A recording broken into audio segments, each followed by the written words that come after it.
Welcome back, everybody, to part 3 of the Vietnam War, the counterculture and Nixon. In June of 1971, the New York Times newspaper began publishing articles based on a classified government study of U.S. involvement in the Vietnam War. And this study came to be called the Pentagon Papers. In this study, the Pentagon Papers revealed that the government had lied to Congress, government officials had lied to Congress and the American people about the war. And these revelations shocked the public. And they, of course, gave a boost to anti-war feelings and the anti-war movement. But it would be crazy to think that the anti-war movement started with the Pentagon Papers. Rather, the anti-war movement had been going since the mid-60s. And those at the front of the anti-war movement were the students, college students. In fact, some of the earliest college students to go against the Vietnam War and protested openly were college students at the University of California at Berkeley and a few other colleges. In fact, in the spring of 1965, activists at several schools, CAL-BERKELEY and others, launched protests against regulations they thought unfairly curbed their freedom, and students sought greater involvement in college affairs. They wanted more of a voice in how things were done. And of course, at this time, the American involvement in Vietnam grew, and so students were among the first to protest the war. Some saw the war as American imperialism and thought we should not be there. Others thought that we shouldn't be there because it was a civil war that the Vietnamese should handle themselves. And so, as escalation of the war really got going in 1965 and 66, anti-war activists used all different methods to protest the war. One of the methods was called a teach-in, which it started at the University of Michigan in March of 65. A small group of faculty members planned a strike to protest the war, and the Michigan legislature threatened to fire them if they did. Well, the teachers went through with it, and it wasn't just a few of them. Before long, 50 or 60 professors decided to teach a special night session in which issues concerning the war could be aired, and to their surprise, several thousand people showed up and made the evening a monumental success. And so, because of this and what had happened at the University of Michigan, soon other teach-ins followed at colleges around the country. And at first, these teach-ins drew supporters as well as opponents of the war, but soon the anti-war voices dominated the sessions. Now, at the same time, a Selective Service Act allowing the government to draft men between ages of 18 and 26, which had been in place since 1951, was used to draft more young men to go into Vietnam. And most people in the early 60s, when they got drafted, went into the military, but some did not. Some were what we call conscientious objectors, and they were opposed to fighting the war on moral or religious grounds.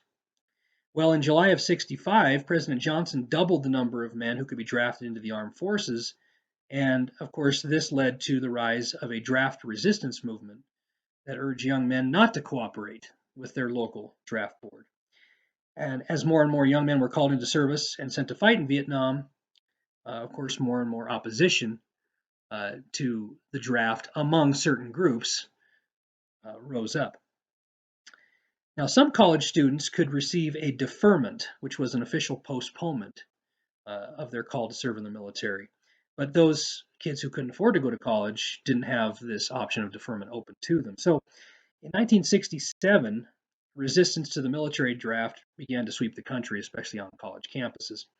A lot of young men tried to avoid the draft by claiming they had some kind of physical disability, and others applied for conscientious objector status, and others simply left the country. In fact, by the end of the war, it's estimated as many as 100,000 young men had crossed the border into Canada to avoid military service. And so some young men went to any length possible to avoid going into the military. Now, despite the widespread discontent, not all students on college campuses agreed with their anti-war protesters. In fact, some college students uh, firmly supported the American involvement in Vietnam, and and others, looked at how their peers, the anti-war groups, were acting, and and these pro uh, American involvement in Vietnam type students really just scratched their heads and said, "Man, some of these anti-war people are lawless, they're radical. I just can't agree with that."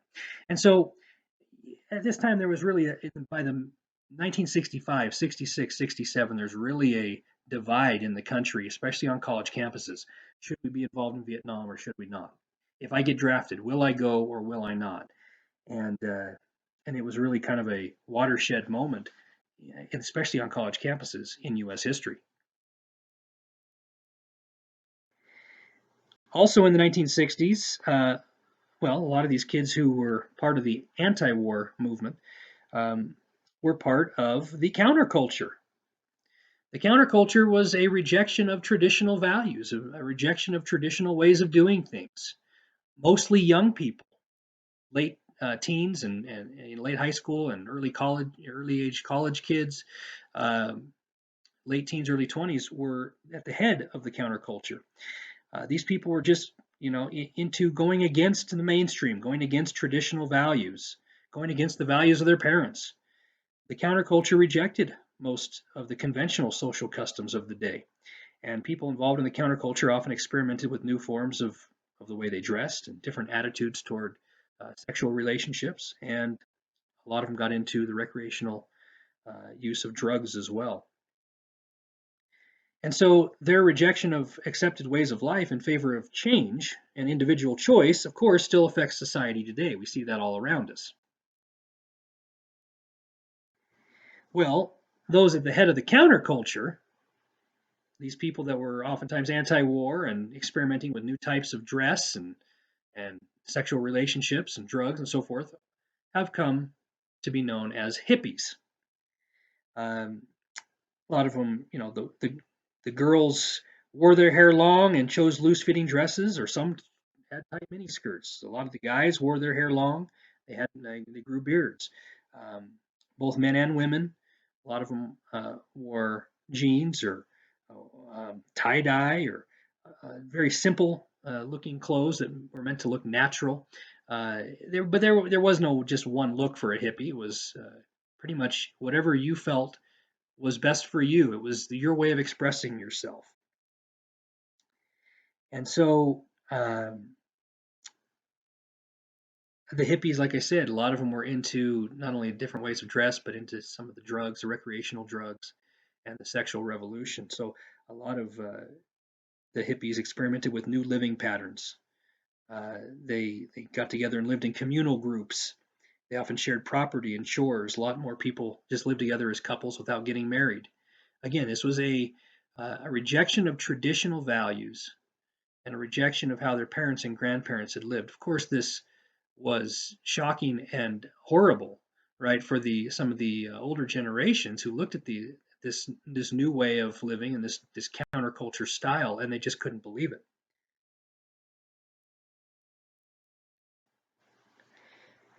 Like I said, some members of the counterculture, some hippies, not all hippies, but some hippies, turned to drugs, psychedelic drugs in particular.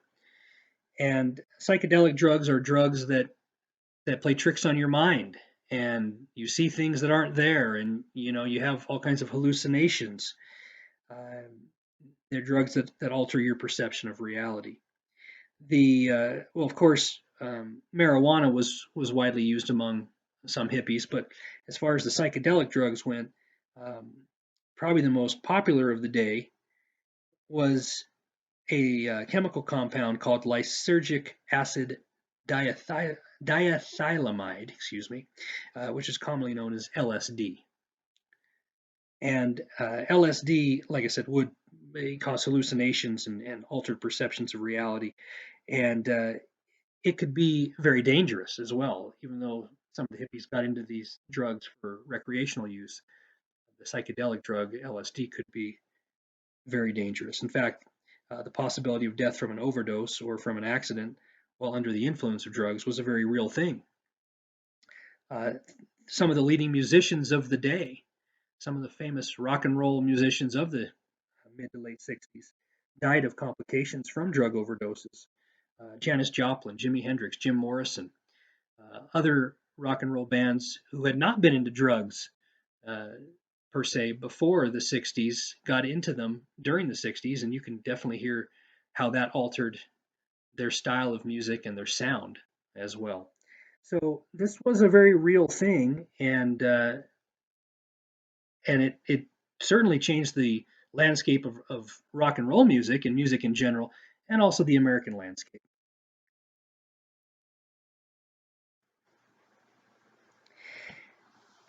You know, what is seen today as well one of the most famous rock concerts of all time was a direct result of the hippie generation and the counterculture, and so many different bands that had changed their style of music uh, due to drugs and due to the counterculture.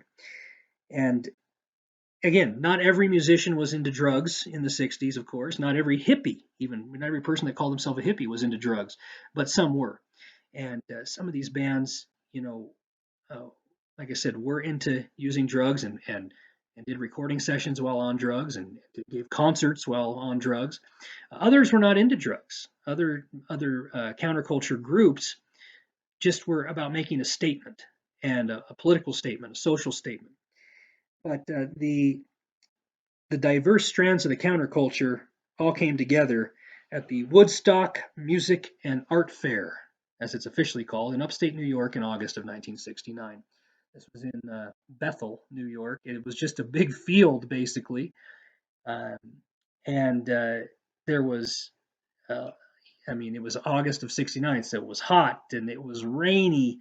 And despite all this, those who attended the Woodstock Festival, for those that can remember it, uh, recalled it as one of the great times of their life. They recall it with something of a sense of awe for the experience they had there. The event organizers did not anticipate what happened at Woodstock. They anticipated uh, a few days of maybe 2 or 3 days of music. Uh, a few thousand, maybe 10,000, who knows how many people, but it wasn't going to be some enormous thing. And pretty soon it turns into 400,000 people who are basically camping out and listening to music, uh, and it's raining, and the field turns into a field of mud, and it is a counterculture hippie uh, heaven. And so, um, the police that were there, of course, they didn't enforce drug laws, and the crowd had remained fairly under control. Um, but this was, if you look back on it, look at the musicians who were there. It's one of the great collections of certainly counterculture musicians, and really overall, one of the great collections of musicians to be in at one concert ever. And so Woodstock, of course, goes down, like I said, as the quintessential, the crowning moment for the hippie movement and especially the counterculture music movement. Here's another picture of a musician getting ready to perform at Woodstock, and you can just see the people that just they seem to go on forever. The crowd does, and this was quite the event. So when people talk about the greatest concerts ever, and they talk about the great moments of their life and the great moments of the '60s, people who were there will say, "Oh yeah, Woodstock. Woodstock was the greatest. Woodstock was the best."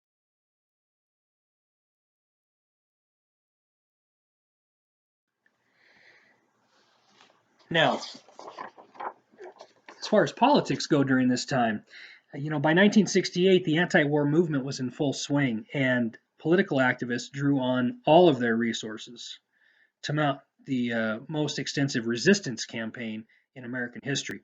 Marchers took to the streets, musicians, authors, others contributed their talents to the anti-war crusade. Now, again, this is for the people who were anti-war. There were still plenty of people who were pro-war, and so you can imagine that these anti-war and pro-war people clash, and they did.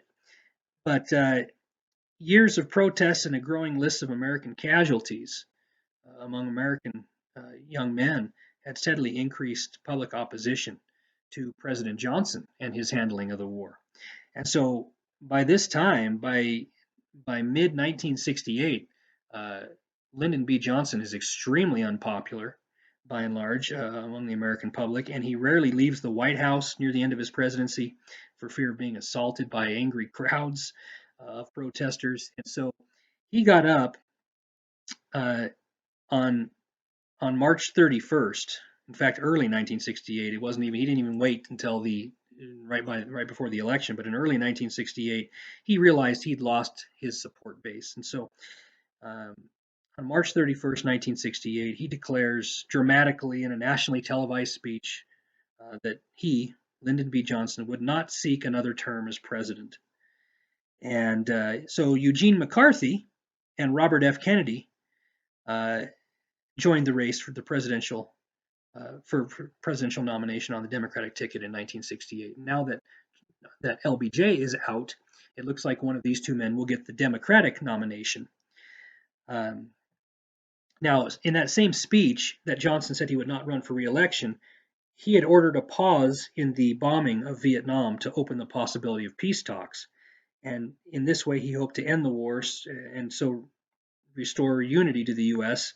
as he left public life. He was hoping to kind of save face a little bit. In April, uh, just after him giving that speech, in April, the North Vietnamese agreed to begin formal negotiations with the U.S. in Paris. And then a month later, the Paris peace talks began.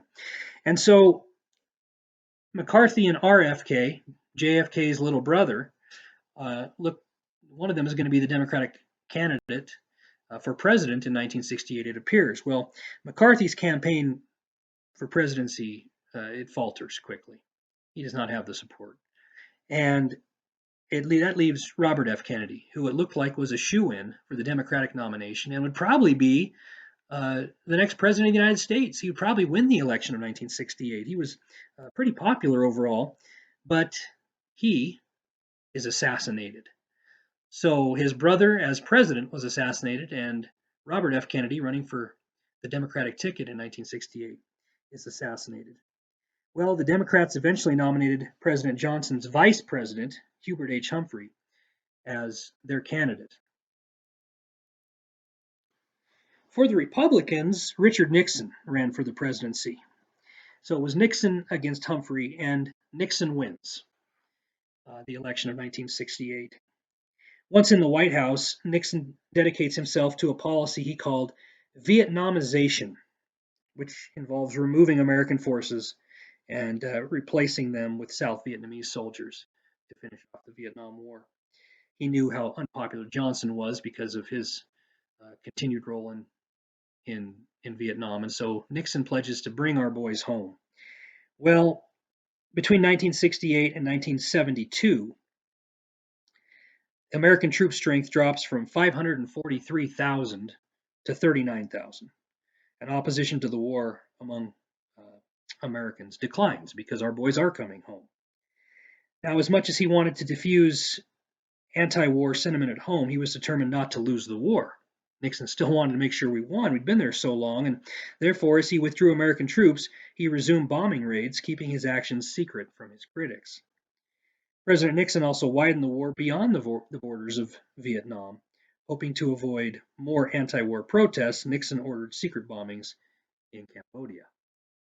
And so he's trying to keep all this secret from the public because he's bringing our troops home to look good, but continuing to bomb areas in Vietnam and also now in Cambodia.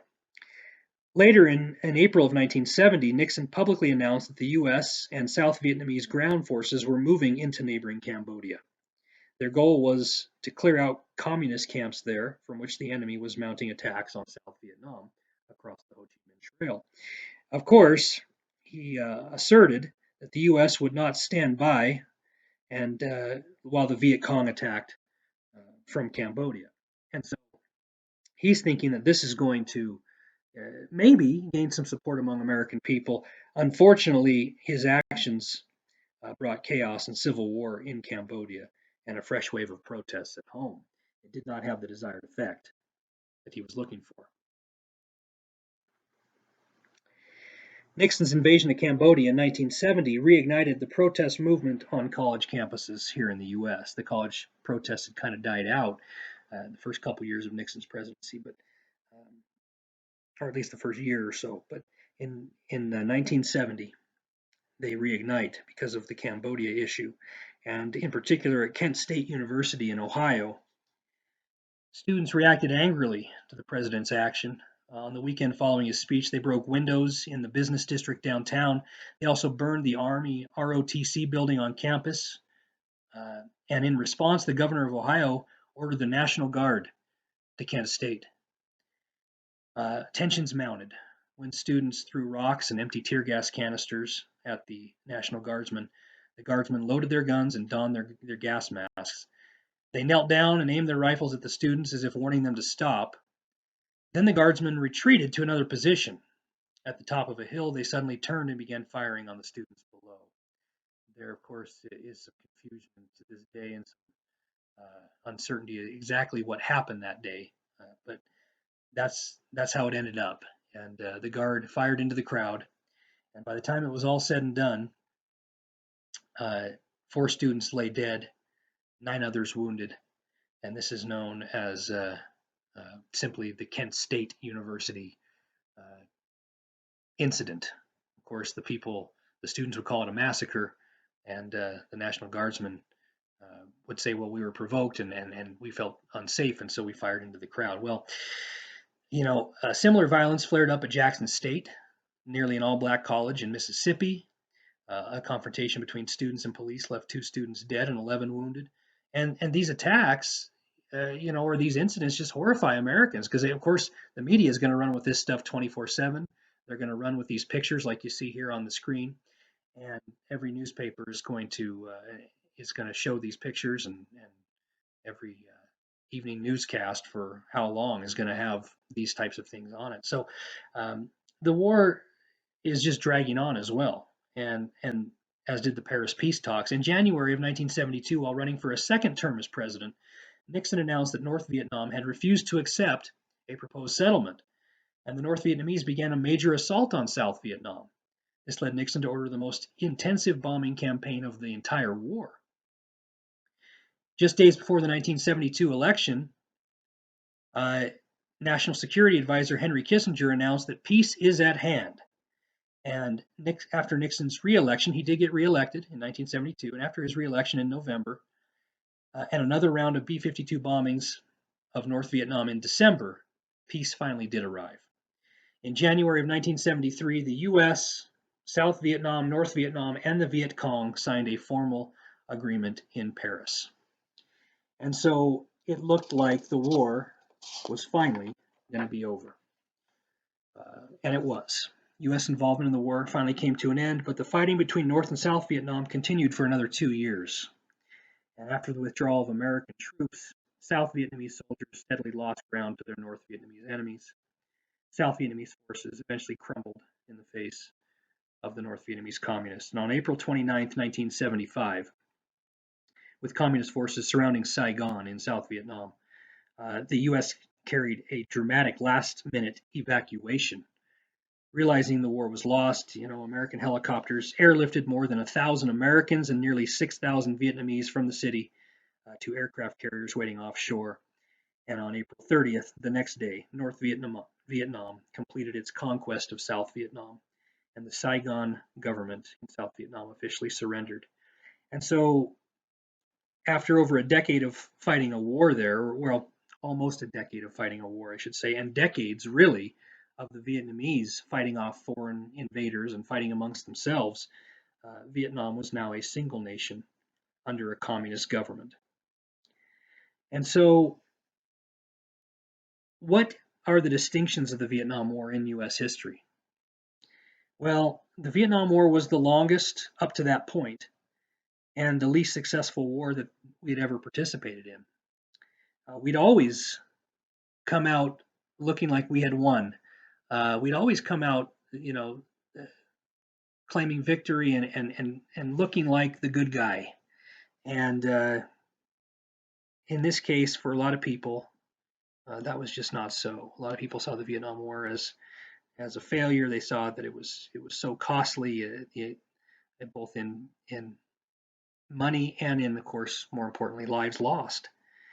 Well, the Vietnam War did result in more than 58,000 Americans dead and 300,000 wounded.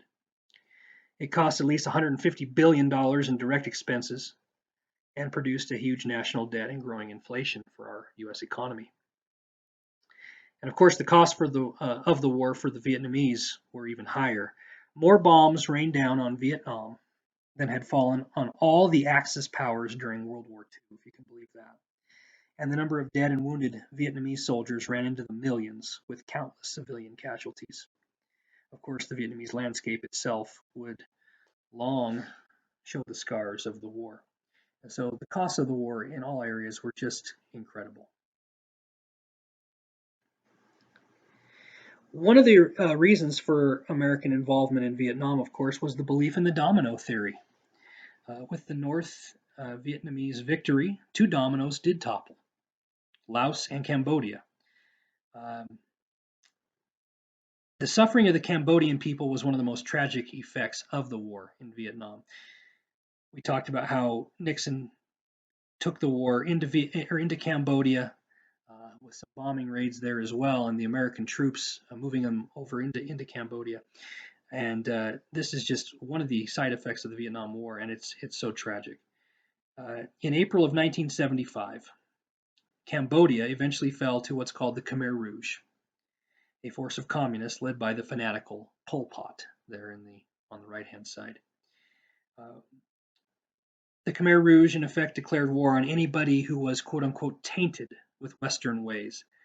Khmer Rouge and Pol Pot killed as many as 1.5 million Cambodians, which was a quarter of the whole population. Many were shot, while the rest died of starvation, disease, mistreatment in labor camps, or on forced marches. And so it wasn't until years later that mass graves like this in Cambodia, as you can see on the picture, are discovered. More than 1.5 million Vietnamese had fled their country because of the Vietnam War, leaving all their possessions and everything else behind.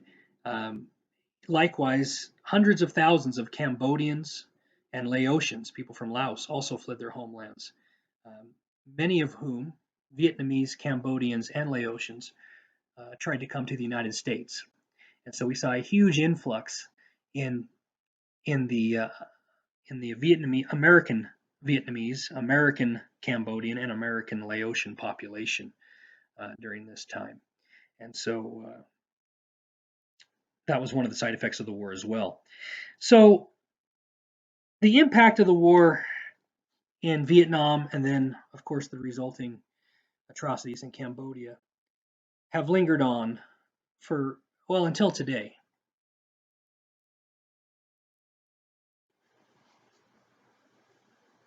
For the soldiers who came home from the Vietnam War, they got a different reception than what their parents and grandparents had at the end of World Wars I and II.